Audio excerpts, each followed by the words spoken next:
هدايا بلغ العلا بكماله كشف الدجى بجماله حسنت جميع خصاله صلوا عليه وآله الحمد لله সৃষ্টির মহান স্রষ্টা এবং আল্লাহ পাকের দরবারে লাখ কোটি শুকর ও সুজুদ যে আল্লাহ পাক রব্বুল ইজ্জত ওয়াল জালাল আমাদেরকে দুনিয়ার সমস্ত কাজ থেকে ফারিগ করে আল্লাহ পাকের কুদরতি কদমে সিজদা দিয়ে ধন্য হওয়ার লক্ষ্যে আজিম একটা দিনে আমাদেরকে মসজিদমুখী হওয়ার মতো তৌফিক দান করলেন। এজন্য সকলেই নিয়ামতের শুকরানার্থে মুসলমান হিসাবে ঈমানের আওয়াজকে উঁচু করে আওয়াজে উচ্চ কণ্ঠে কালেমাতুশ শুকর আদায় করে সকলে জবান খুলে পড়ে আলহামদুলিল্লাহ। আবার জবান খুলে পড়ে আলহামদুলিল্লাহ। অতঃপর যারা আমাদের হেদায়েতের জন্য মুক্তির জন্য যুগে যুগে লক্ষাধিক নবী রাসূল পাঠাইলেন, তাদের মধ্যে আমার আপনার নবী সর্বশ্রেষ্ঠ নবী, যিনি দু জাহানের সরদার মানবতার মুক্তির দিশারি সাইয়্যিদুল মুরসালিন রাহমাতুল লিল আলামিন নবী মুহাম্মদ মুস্তাফা সকলে করে সাল্লাল্লাহু আলাইহি ওয়াসাল্লাম। মুহতারাম সামিঈন, কোরআনুল কারীমের আয়াতের মধ্যে থেকে একটি আয়াত কারিমা তেলাওয়াত করেছি। আয়াতের মধ্যে আল্লাহ পাক বলেন, ইন্না ইদ্দাতাশ শুহুরি ইনদাল্লাহি ইসনা আশারা শাহরা, ইন্না ইদ্দা নিশ্চয় গণনা হিসাবে মাস সমূহ ইনদাল্লাহ আল্লাহ পাকের নিকট ইসনা আশারা 12 মাস। গণনা হিসাবে আল্লাহ পাকের কাছে মাস সমূহ হলো 12টি। এটা আল্লাহ পাক রব্বুল আলামিন ফি লাওহিল মাহফুজ, লাওহে মাহফুজে লিখে রেখেছেন। এজন্যই তো আল্লাহর হাবিব সাল্লাল্লাহু আলাইহি ওয়াসাল্লাম যেদিন মেরাজ গেলেন, যাওয়ার পরে আরশে আজিমের কিনারায় তাকিয়ে দেখে বিশাল বড় একটা তখতা, আর এই তখতের উপরেই আল্লাহ পাক রব্বুল আলামিন দুনিয়ার সৃষ্টির শুরু লগ্ন থেকে কিয়ামত পর্যন্ত যা যা কিছু ঘটবে সব কিছুকে আল্লাহ পাক রব্বুল আলামিন লাউহে মাহফুজের উপরে লিখে রেখেছেন। সব কিছুকে লাউহুল মানে তখতা, মাহফুজ মানে সংরক্ষিত তখতা। যেই তখতার উপরে আল্লাহ পাক রব্বুল আলামিন সব কিছুকে আমার আপনার জীবনে যা যা ঘটবে, দুনিয়াতে আসার পর থেকে শুরু করে মৃত্যু পর্যন্ত যা যা ঘটবে, প্রত্যেকের জন্য আলাদা আলাদা স্টেপ স্টেপ করে সবার জিন্দেগির সব নেক আমল, সব সৎ আমল আল্লাহ পাক ওই লাউহে মাহফুজের উপরে লিখে রেখেছেন। অর্থাৎ দুনিয়া সৃষ্টির পর থেকে কিয়ামত পর্যন্ত সব কিছু, সব নিজাম আল্লাহ পাক রব্বুল আলামিন লাউহে মাহফুজের উপরে লিখে রেখেছেন। তাহলে লাউহে মাহফুজ এই তখতাটা কত বড় কি অনুমান করা যায়? সব কিছু যেটার উপরে লেখা আছে, সব কিছু দুনিয়ার সব কিছু যেটার উপরে আল্লাহ পাক রব্বুল আলামিন লিখে রেখেছেন, এই তখতাটা কত বড়! আর এই তখতাটা আরশে আজিমের কিনারা। তাহলে আরশে আজিমটা কত বড়! আরশ মানে আরশে আজিম মানে সুবহান চেয়ার, যেই চেয়ারের উপরে আল্লাহ পাক রব্বুল আলামিন সমাসীন হন, যেই চেয়ারের উপরে আল্লাহ পাক রব্বুল আলামিন বসেন। আরশ, আরশে আজিম না, আজিম শব্দ আল্লাহ পাক এখানে ব্যবহার করলেন। গত সপ্তাহে বলেছিলাম যে কয়েকটা জিনিসের ক্ষেত্রে আল্লাহ পাক আজিম শব্দ ব্যবহার করেছেন আল্লাহ পাকের শানে। আল্লাহ পাক যে চেয়ারে বসেন, সেই চেয়ারের সামনে আল্লাহ পাক আরশে আজিম শব্দ ব্যবহার করলেন। আরশে আজিমের কিনারায় লাউহে মাহফুজ, এটা তো কোনো ভ্যালুই নাই। এই চেয়ারটা মোটামুটি একটা বড়, এটার নিচে ছোট একটা টাইলস ধরে, তাহলে এটার চেয়ে কত ছোট। লাউহে মাহফুজ আরশ মানুষের চাইতে কত ছোট, এটার উপরে আল্লাহ পাক রব্বুল আলামিন দুনিয়ার সব কিছুকে লিখে রেখেছেন। আবার কোরআন এত বড় কিতাব, 104খানা কিতাবের মধ্যে সবচাইতে গুরুত্বপূর্ণ, সবচাইতে ফজিলতপূর্ণ, সবচাইতে আজিম বড় কিতাবের নাম হলো কোরআনুল কারীম। কথা বলেন, বড় কিতাবের নাম কি? কোরআন। 104খানা কিতাব। 100 কয়খানা? এর মধ্যে 4টা কিতাব বড় বড় কিতাব, আর 100টা হলো সহিফা বা ওজিফা, যেগুলো আল্লাহ পাক রব্বুল আলামিন শীস আলাইহিস সালামকে 50টা দিয়েছিলেন, আর ইদ্রিস আলাইহিস সালামকে আল্লাহ পাক 30টা দিয়েছিলেন। তাহলে 50 আর 30 80টা। আর 10টা দিয়েছিলেন আদম নবীকে, আরো 10টা দিয়েছিলেন আমাদের জাতির পিতা ইব্রাহিম, আল্লাহ পাকের খলিল ইব্রাহিম আলাইহিস সালামকে। এই 100টা সহিফা ছোট, আর বড় 4টা কিতাবের মধ্যে আল্লাহ পাক পয়গম্বর মূসা আলাইহিস সালামকে তাওরাত দিলেন, আর জাবুর দিলেন দাউদ আলাইহিস সালামকে, আর ইনজিল কিতাব দিয়েছিলেন ঈসা আলাইহিস সালামকে, আর সর্বশ্রেষ্ঠ কিতাব আল্লাহ পাক দিলেন মুহাম্মদ, কথা বলেন, মুহাম্মদ সাল্লাল্লাহু আলাইহি ওয়াসাল্লাম। এই মোট 104খানা কিতাব। 103টা কিতাবের মধ্যে আল্লাহ পাক যা যা কিছু লিখেছিলেন, সমস্ত কিতাবের সব গুণাবলী, সব ইলমকে একত্রিত করিয়া আল্লাহ পাক এই মিনাল মাসানি ওয়াল কুরআন আল আযীম, কোরআনে আযীমের মধ্যে আল্লাহ পাক দিয়ে দিয়েছেন। তাহলে কোরআন কত আযীম কিতাব, খুলুকে হাসানা, খুলকুন আযীম। আল্লাহ পাকের চরিত্র, রসুলের চরিত্র আযীম, সুবহান, যেটা কোনো সীমারেখা নেই।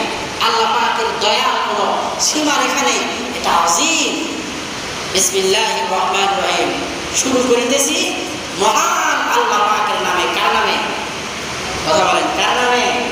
মহান আল্লাহ পাকের নামে, যিনি পরম করুণাময় ও অসীম দয়ালু। অসীম দয়ালু, যে দয়ার কোনো শেষ নেই। মানে এত দয়া যে দয়ার কোনো শেষ নেই। অসীম দয়ালু। মানুষের ক্ষেত্রে অসীম দয়ালু এটা ব্যবহার হয় না। অসীম দয়ালু একমাত্র যার জন্য ব্যবহার হয় তিনি হল মহান আল্লাহ পাক রব্বুল আলামিন, তিনি হল আযীম। আর মাস সমূহের মধ্যে আল্লাহ পাক বলেছেন মুহররম আল মুআজ্জম। মুহররম মাস, এই মাসটা এত আযীম, এত বড়, এত ফজিলতের দিক দিয়ে এত গুরুত্বপূর্ণ, কোন মাসের সাথে আল্লাহ পাক আযীম শব্দ ব্যবহার করলেন না। শুধুমাত্র মুহররম মাসের সাথে আল্লাহ পাক রব্বুল আলামিন আযীম শব্দ ব্যবহার করে জানিয়ে দিলেন যে মুহররম মাস আরবি 12টি মাসের মধ্যে সর্বপ্রথম মাস। এই মাস হল মুহররম আল মুআজ্জম। এই মাসকে কেন্দ্র করে সব, কারণ মুহররমের 10 তারিখ আজকে আশুরার দিন। আজকে কিসের দিন? কথা বলেন, আজকে মুহররমের 10 তারিখ আশুরার দিন। আজকের এই দিন কিয়ামত ঘটে যাবে। বারবার বলা হয় কিয়ামত হবে, কিয়ামত হবে, কিয়ামত হবে। ইসরাফিল আলাইহিস সালাম সিংহায় ফুৎকার দিবে, সঙ্গে সঙ্গে সব কিছু তুলার মতো উঠতে থাকবে। বড় বড় পাহাড়, বড় বড় ইমারত, বড় বড় বিল্ডিং, সব বরত্ব, তাকাব্বুরি, অহংকারী সব কিছুকে আল্লাহ পাক রব্বুল আলামিন তুলার সঙ্গে মিশিয়ে দিবে। সব কিছু তুলার মতো উঠতে থাকবে। কিয়ামত কবে হবে? জুমার দিন। কিসের দিন? জুমার দিন। মুহররম মাসের 10 তারিখ আজকে আশুরার দিন। কিয়ামত যেদিন হবে সেই দিন মুহররম মাসে এই যে জুমার দিন, আজকে 10 তারিখ, আজকে জুমার বাড়ি কিয়ামত সংঘটিত হয়ে যাবে। সব কিছু ঠিকই থাকবে। দোকানদার তার দোকানকে বন্ধ করবে 9 মুহররম, সব কিছু নিজাম অনুযায়ী। কৃষক তার জমিতে কাজ করার পরে বাসায় ফিরিয়ে যাবে। সবাই সবার কাজ থেকে ফারেক হয়ে বাসায় ফিরিয়ে যাবে। পরের দিন আবার সবাই কাজে সবাই 8টা-9টার দিকে যার যার মতো অফিস আদালত সবাই যার যার মতো কাজে লাগিয়ে যাবে। কিন্তু দুপুরের সময় এমন বিকট একটা আওয়াজ হবে, যে আওয়াজের কারণে কৃষকের হাত থেকে যার যার হাতে যা থাকবে পড়ে যাবে, শ্রমিকের হাত থেকে হাতুড় বাটাল সব পড়ে যাবে, ড্রাইভারের হাত থেকে টিয়ারিং পড়ে যাবে, যে চাকরিজীবী সে চেয়ার থেকে পড়ে যাবে, যে ইমাম সাহেব সে ইমামতি করার জন্য মসজিদের মুসাল্লায় আসবে, কিন্তু আল্লাহু আকবার বলবে, বলার সঙ্গে জবান দিয়ে সূরা ফাতিহার আওয়াজ আর নেই, ভিন্ন কোন সূরা কিরাত পাঠ করবে নেই। পেছন দিক থেকে মানুষগুলো লোকমা দেওয়ার জন্য আলহামদুলিল্লাহ বলতে চাবে, কিন্তু মানুষের জবান দিয়ে কোরআনের তেলাওয়াত আর বের হবে না। সবাই চিৎকার করতে থাকবে, নামাজে দাঁড়িয়ে কান্না করতে থাকবে। ইমাম সাহেব এক পর্যায়ে কোন রাস্তা খুঁজে না পেয়ে দৌড় মারবে কোরআনের দিকে, কোরআন খুলে দেখবে কোরআনে একটা অক্ষর নেই, সব সাদা হয়ে গিয়েছে। কারণ আজকে মুহররমের 10 তারিখ, আশুরার দিন, জুমার দিন। এমন আওয়াজ হবে যে বিকট আওয়াজে মানুষের কানের তালা ফেটে মানুষগুলো ইন্তেকাল করবে। সমস্ত সৃষ্টি বিকট আওয়াজের কারণে কানের তালা ফেটে ইন্তেকাল করবে। আল্লাহ পাক এক সময় দুনিয়াকে অস্তিত্বে এনেছেন, তাও মুহররমের 10 তারিখ, আশুরার দিন, আজকের দিনে, আজকের এই দিনে। আবার কিয়ামত সংঘটিত হয়ে যাবে, তাও আজকের এই দিনে, জুমার দিন, মুহররমের 10 তারিখ, আশুরার দিন। মাঝখানে আল্লাহ পাক রব্বুল আলামিন দুনিয়াটাকে আবাদ করার জন্য, আজ জমিনকে আবাদ করার জন্য আল্লাহ পাক পয়গম্বর আদম সর্বপ্রথম মানুষ, সর্বপ্রথম মানব, সর্বপ্রথম নবী পয়গম্বর আদমকে বানাইলেন, তাও এই মুহররমের 10 তারিখ, আশুরার দিন। আল্লাহ পাক আসমান বানাইলেন মুহররমের 10 তারিখ, আশুরার দিন। আল্লাহ পাক মানুষের বসবাসের জন্য জমিন বানাইলেন মুহররমের 10 তারিখ, আশুরার দিন। জমিনকে উর্বর করার জন্য, জমিন শক্ত জমিনকে নরম করার জন্য আল্লাহ পাক রব্বুল আলামিন রহমতের বারিধারা আসমান থেকে টপ টপ করে নাজিল করলেন, অর্থাৎ বৃষ্টি বর্ষণ করলেন। তাও মুহররমের 10 তারিখ, আশুরার দিন সর্বপ্রথম আসমান থেকে রহমতের বারিধারা আল্লাহ পাকের জমিনে পড়েছে। সুবহানাল্লাহ বলেন। পয়গম্বর আদমকে আল্লাহ পাক রব্বুল আলামিন জান্নাতেই রেখেছিলেন সৃষ্টি করার পরে, আর বলেছিলেন লা তাকরাব হাযিহিস শাজারা ফাতাকুনা মিনাজ জালিমিন। খবরদার, জান্নাতের মধ্যে থাকবে তো থাকবে, কিন্তু নিষিদ্ধ একটা গাছ আছে, নিষিদ্ধ একটা ফল আছে, এই ফল তো খাবেই না। লা তাকরাব মানে নিকটবর্তীও হবে না। পয়গম্বর আদম যখন ফলটি খাওয়ার সঙ্গে সঙ্গে আল্লাহ পাক রব্বুল আলামিন দুনিয়াতে জমিনে আল্লাহ পাক রব্বুল আলামিন নবী আদমকে ফালাইলেন শ্রীলঙ্কার মধ্যে, আর আম্মা জান হাওয়া আলাইহিস সালামকে আল্লাহ পাক ফেলে দিলেন মক্কার জেদ্দা শহরে। সর্বপ্রথম মানব আদম আলাইহিস সালাম দীর্ঘদিন কান্না করার পরে আল্লাহ পাকের কাছে ক্ষমার মাফ পাইলেন যেই দিন, ক্ষমা পাইলেন যেই দিন, সেই দিনটাও ছিল মুহররমের 10 তারিখ, আশুরার দিন। এদিন ক্ষমা পাওয়ার দিন, এদিন ক্ষমা চাওয়ার দিন। কারণ আমাদের আদি পিতা পয়গম্বর আদম আলাইহিস সালাম ভুল করেছিলেন, যেজন্য আল্লাহ পাক জান্নাত থেকে বের করে দিয়েছে। আবার যেদিন ক্ষমার ঘোষণা পেয়েছিলেন, সেই দিনটাও মুহররমের 10 তারিখ, আশুরার দিন। তবে আল্লাহ পাক রব্বুল আলামিন ক্ষমা দিয়েছিলেন কোন একটা ওসিলার কারণে। কিসের কারণে? কথা বলেন, কিসের কারণে? দীর্ঘদিন কান্না করার পরে চোখে আর পানি নাই পয়গম্বর আদমের, এবার চোখ দিয়ে রক্ত বের হওয়া শুরু হয়েছে। সঙ্গে সঙ্গে আল্লাহ পাকের কুদরতের নিদর্শন আদম আলাইহিস সালামের অন্তরের মধ্যে আল্লাহ পাক ঢেলে দিয়েছেন, যে জান্নাতের মধ্যে প্রত্যেকটা ঘরে ঘরে কেটে কেটে যেখানে আমি আদম তাকিয়েছি সেখানে লা ইলাহা ইল্লাল্লাহ মুহাম্মাদুর রাসূলুল্লাহ। আল্লাহ পাকের হাবিবের প্রতি আল্লাহ পাকের ভালোবাসা বহিঃপ্রকাশ। প্রত্যেকটা জায়গায় যেখানে আল্লাহ পাকের নাম সেখানে মুহাম্মদুর রাসূলুল্লাহ সাল্লাল্লাহু আলাইহি ওয়াসাল্লামের নাম।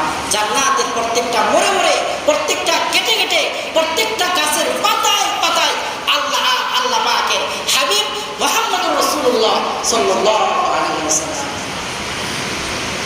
কয়েক বছর আগে আমরা দেখতাম রাস্তার মোড়ে মোড়ে যেখানেই তাকায় সেখানেই সাবেক প্রধানমন্ত্রী শেখ হাসিনার ছবি ছিল না? ছিল না? শেখ মুজিবুর রহমানের ছবি ছিল না? ছিল না? এখন আবার যেই দিকে তাকায় সেই দিকে শহীদ প্রেসিডেন্ট জিয়াউর রহমানের ছবি, তার সন্তান তারেক রহমানের ছবি, যেখানেই তাকায় সেখানেই এই ছবি। সেই ছবিগুলো আর নাই। এগুলো কেন? ভালোবাসার বহিঃপ্রকাশ। বাংলাদেশ তারা এখনো কি করছে? মোটামুটি শাসন করছে, শাসন করছে। শাসন শোষণ আলাদা, এগুলো বলতে গেলে অনেক কথা বলতে হবে। যাই হোক, তারা এখন শাসন করছে। এজন্য তাদের একটা প্রভাব রাস্তার মোড়ে মোড়ে দেশের প্রত্যেকটা জায়গায় দেখা যায়। তো জান্নাতের মধ্যে আল্লাহ পাক আর আল্লাহ পাকের হাবিবের প্রভাব আর পাওয়ার ছাড়া কারো পাওয়ার সেখানে খাটবে না। সেখানে প্রত্যেকটা মোড়ে মোড়ে গাছে গাছে আল্লাহর হাবিব মুহাম্মদুর রাসূলুল্লাহ আল্লাহ পাকের নাম। সঙ্গে সঙ্গে পয়গম্বর আদম আল্লাহ পাককে জানিয়ে দিলেন, আল্লাহ এতদিন ধরে কান্না করি, চোখে আর পানি নাই, রক্ত বের হওয়া শুরু হয়েছে। আপনি আমাকে জান্নাতের মধ্যে আপনার নামের সাথে একটা নাম দেখেছি, মুহাম্মদ। মুহাম্মদকে আমি আদম চিনি না, মুহাম্মদকে আমি আদম চিনি না, কিন্তু এই মুহাম্মাদের নামে আমি আপনার কাছে ক্ষমা চাই। মুহাম্মাদের ওসিলা দিয়া আপনি ওই মুহাম্মাদের ওসিলা আমাকে ক্ষমা করে দেন। আল্লাহ পাক সঙ্গে সঙ্গে ক্ষমার ঘোষণা দিয়ে দিলেন। সুবহানাল্লাহ। আমরা তো ওসিলা দিতে জানি না, ওসিলা দিতে জানি না। মহাস্থান করে গেলেন শাহ সুলতান বলখি রহমাতুল্লাহি আলাইহি। সেখানে গিয়ে ওসিলা দিয়ে চান যে আল্লাহ আপনার পেয়ারা বান্দা আপনার ওলির মাজারের পাশে এসে দাঁড়িয়েছি, আপনার ওলির সঙ্গে আপনার সম্পর্ক ভালো ছিল, আপনার ওলির ওসিলায় আপনি আমাকে ক্ষমা করে দেন, আপনার ওলির ওসিলায় আপনি আমাকে সন্তান দেন, আপনার ওলির ওসিলায় আমার হায়াতের মধ্যে বরকত দেন। যা যা চাওয়া সব চান, কোনো বাধা নেই, কিন্তু ওসিলা দিয়ে চাইতে হবে। না চেয়ে যদি ডাইরেক্ট চান তাহলে শিরক হবে না? হবে না? ইন্না শিরকা লাযুলমুন আযীম। এখানেও তো আযীম, শিরক লাযুলমুন আযীম। আযীম যেখানে যেখানে সেখানেই বিপদ আছে, যেখানে আযীম সেখানেই বিপদ। ইন্না জালজালাতাস সাআতি শাইউন আযীম। কিয়ামতের এমন একটা কম্পন হবে, এমন একটা ভূমিকম্প হবে। গত 2 দিন আগে ভেনেজুয়েলাতে এই কথাই যেন ভূমিকম্প হয়েছে। মোটামুটি অনুমান করা যাচ্ছে যে 1 লক্ষ মানুষ মারা যাবে, কয়েক সেকেন্ডের ভূমিকম্প। তাই এই অবস্থা। আর ইন্না জালজালাতাস সাআতি শাইউন আযীম, এমন জালজালা হবে, এমন কম্পন হবে, যেই কম্পনটা আযীম। দুনিয়ার কোন কিছুর অস্তিত্ব আছে? সেগুলো না হয় ধলিয়েই পড়ছে। ভূমিকম্প হলে দেখা যায় বিল্ডিংগুলো ধলিয়ে পড়ে, কিন্তু কিয়ামতের এমন জালজালা, এমন ভূমিকম্প হবে, সমস্ত বিল্ডিং এমারতগুলো, ভারী ভারী জিনিসগুলো তুলার মতো উঠতে থাকবে। এখানেও আযীম শব্দ আল্লাহ পাক ব্যবহার করলেন। তো যাই হোক, কোথায় থেকে ঢুকলাম? ইন্না শিরকা লাযুলমুন আযীম। মানুষের কাছে এসে চান, কিন্তু ওসিলা দিয়ে চান, কিন্তু ডাইরেক্ট চাওয়া যাবে না। ডাইরেক্ট চাইলেই আল্লাহ পাকের সঙ্গে শিরক হয়ে যাবে। আর ডাইরেক্ট যখন চাওয়া শুরু করবেন তখন শাহ সুলতান আর ওই মাজারে থাকবে না। শাহ সুলতান দেখবেন মাজার থেকে উঠে ভিন্ন জায়গায় গিয়ে বসে আছে। এর আগে আমি বারবার বলছি, দারুল উলুম দেওবন্দের 2 জন ছাত্র মাজারে যাইতেছিলেন। তো যাওয়ার পরে বলে, কোথায় যাও? অমুক মাজারে যাই। কি জন্য? জিয়ারত করার জন্য। যে ওখানে তো যার কবর তোমরা জিয়ারত করার জন্য যাও, সে তো আর মাজারে নাই, সে দেখবা ভিন্ন এক পাহাড়ে গিয়ে তার মাথাটা নিচের দিকে দিয়ে বসিয়ে আছে। তো দেখা গেল তাই তো আপনি এখানে কেন যে মাজারে মানুষ সবাই সিজদা দেওয়া শুরু করছে, মাজারে আমার কাছে মানুষ চাওয়া শুরু করছে, এজন্য আমি তাদের অত্যাচারে মাজারে আর থাকতে পারি না, আমি সেখান থেকে উঠিয়ে এই পাহাড়ের চূড়ায় বসে আছি।